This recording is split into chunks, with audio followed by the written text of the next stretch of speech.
पुराने समय की बात है। एक बहुत ही विशाल और समृद्ध राज्य था जहां न्यायप्रिय राजा वीरेंद्र सिंह का शासन था। उनकी एकमात्र संतान थी शहजादी राजलक्ष्मी।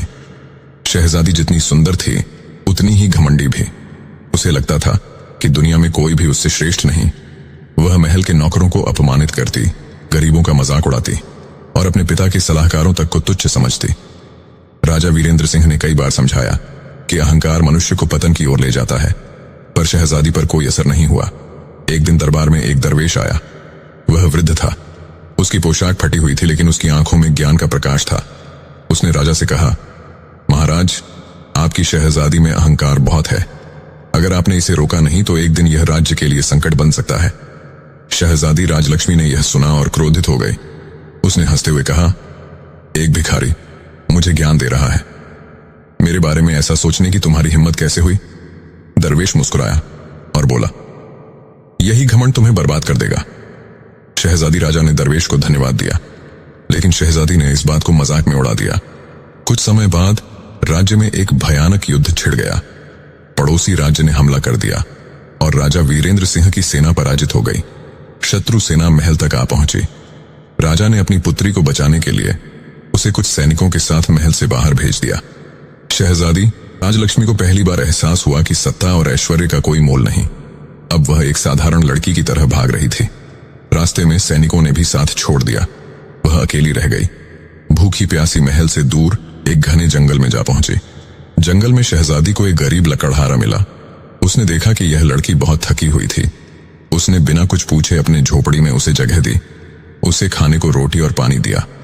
शहजादी ने पहले सोचा कि यह व्यक्ति उसकी सेवा करेगा, लेकिन जब लकड़हारे ने कहा, अगर तुम्हें यहां रहना है तो तुम्हें भी मेहनत करनी होगी, तो शहजादी को बहुत क्रोध आया।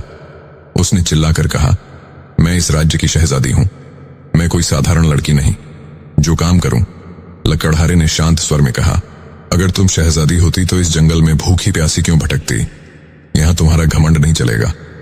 अगर खाना चाहती हो तो मेहनत करनी होगी। यह सुनकर शहजादी को धक्का लगा, लेकिन उसकी भूख और थकान ने उसे मजबूर कर दिया कि वह लकड़हारे की बात माने। शहजादी ने पहली बार अपने हाथों से काम किया।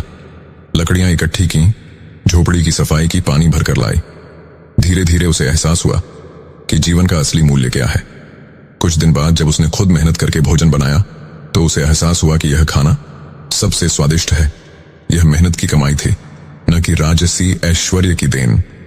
लकड़हारे ने शहजादी से कहा, सच्ची शहजादी वह नहीं जो सिंहासन पर बैठी हो, बल्कि वह जो अपने कर्मों से महान बने।